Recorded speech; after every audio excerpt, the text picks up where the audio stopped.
G'day everyone, Aussiana here. Now I've got a question for you. Are you still having trouble with Barioth? Because if you are still having trouble with this here wanker, stick around because I've got a couple of tips to hopefully help out you new hunters, even old hunters alike, if you're still having trouble with it. So let's get on into it, shall we?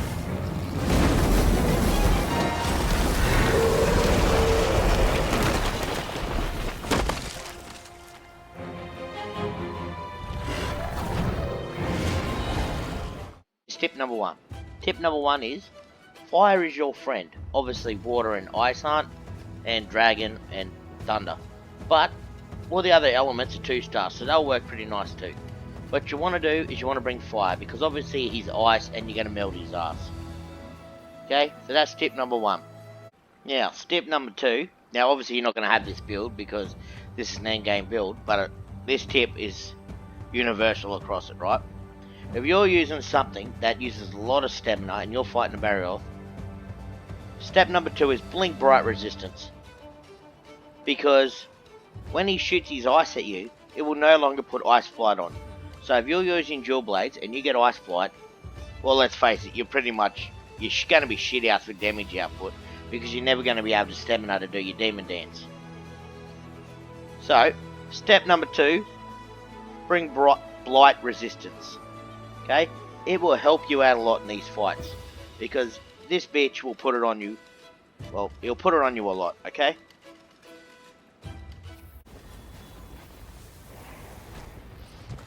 Alright, tip number three is use your SOS. I mean, sometimes you will get people that will cost you the fight, but most of the time, you'll probably just get a high ranked player that will want to come in and just help you out just because he's a nice guy. So tip number three is, don't be afraid to use your SOS flare.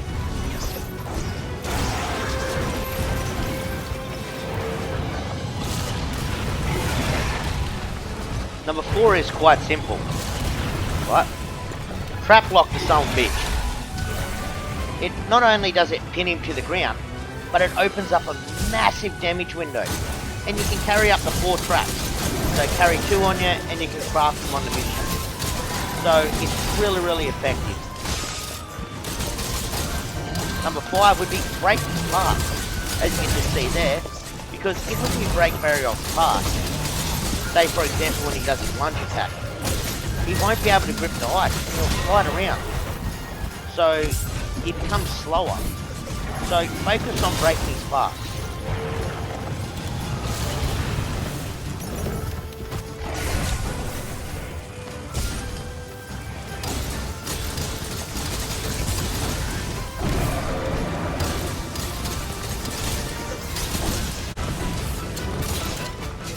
Another great tip also is use your environment to your advantage, like lure him towards other big monsters, because not only will turf wars do an extreme amount of damage to him, but you get to see an awesome spectacle as well. I mean, who doesn't like seeing that? If you need his parts, hell, he'll drop parts on the ground for you.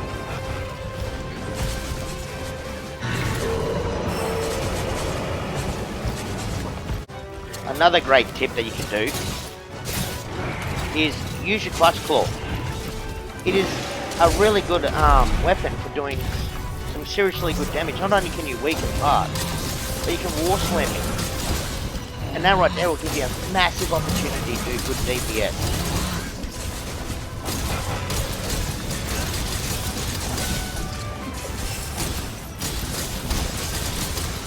So, couple honourable mentions would be, if you've just rushed through the main story of world and you haven't really got just to get to Iceborne, go back through and unlock your mantles, because not only are they extremely important, but they will also be very useful in the end game fight as well.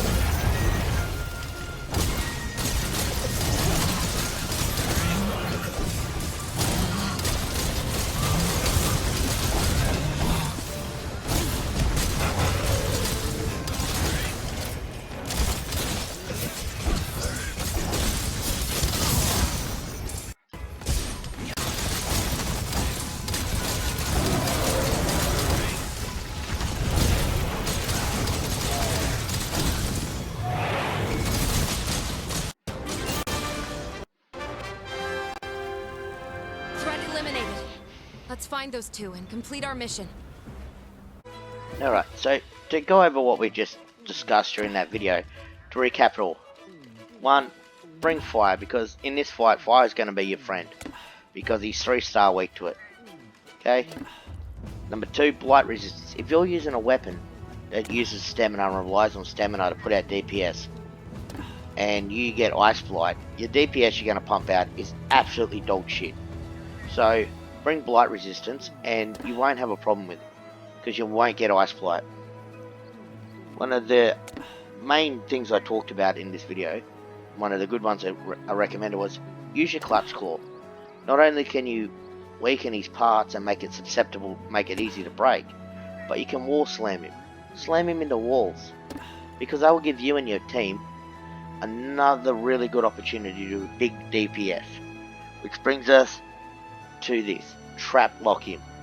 Okay, you can bring 2 traps in with you before the hunt. You can bring in a shock trap and a pitfall trap. This guy is extremely susceptible to them, okay? And not only that, you can bring another 2 trap tools, either bring a net or a bloody bug, and you can make them on the fly. Put them in your little radial thing you can do, so you can just easily craft them as you're fighting. That will also bring you on to one of the other things. If you concentrate on breaking his parts, he will become a lot easier, because you break his front claws, he can't grip the ice when he dives at you, and he spins around like a dickhead, right? So that's another good way to take out the wanker. Also, don't be afraid to fire an SOS, okay? I know most of you go, oh, but you get dickheads that don't know what they're doing and that. But that's not always the case. Most of the time you'll get someone really nice to hunt with.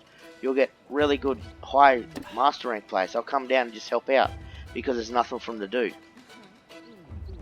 So don't be afraid to use your SOS, because yes, it will boost his health and that, but you will get good players to come down and help you take him out. Finally, use your environment to your advantage, okay? If you're having trouble with him, lure him towards other monsters that you know he's going to use the turf wall with. That way it opens up and they'll fight the other monsters and it will cause damage to him. Like you saw in just before. He took on a phalangeal Anthanash and he got big number damage. Not only that, he'll drop parts. So you can pick up the little pieces of candy he drops. Same with Anjanath. And you can also be helped to build better builds for you and better weapons. And finally, this is just a honourable mention, but if you rush through world just to get the Iceborne, go back and unlock your bloody mantles. For the love of God, the Tempura mantle and the Rocksteady mantle are some of the best you can get. Okay, it's easy to unlock them. If you got master rank gear, you can just destroy world. It's not even going to be a challenge for you, even with crappy master rank armor. So there you go. They're my tips for helping you with Barioth, sorry. Look, best I can say is, if you're having trouble and you're on Xbox, hit me up. I'm happy to come and kill him for you and help you out and teach you how to fight him. You know, I stream on the weekends. Go Aussie Hunter Gaming, one word, over on Twitch. You know, my stream's always open if you need help. Hit me up in the comments. It's all good, okay? But if you help those steps there that I've given you, should be able to help you take him down. Because I know he's a pain in the ass monster and he's a lot of people's first walls. Okay? So anyway, I've been the Aussie Hunter. G'day. Don't forget to subscribe and like. And until next time, happy hunting and good luck with Barioth. Oh, as for builds too, before we go, recommended builds to fight him. Look, I got no recommended builds, okay? Because not only can I not remember what builds were available at the time, what things was unlocked, but just use what you're comfortable with. Use the steps I gave you and you should be fine against him. Okay? So that's just my final note on the little subject. Okay, use those tips, unlock your bloody mantles for fuck's sake, because they're going to come in handy, and your fucking campsites, because they are 2 of the most important things you're going to need to get across the map. Okay? And, you know, until next time, I've been the Aussie Hunter. G'day, and happy hunting.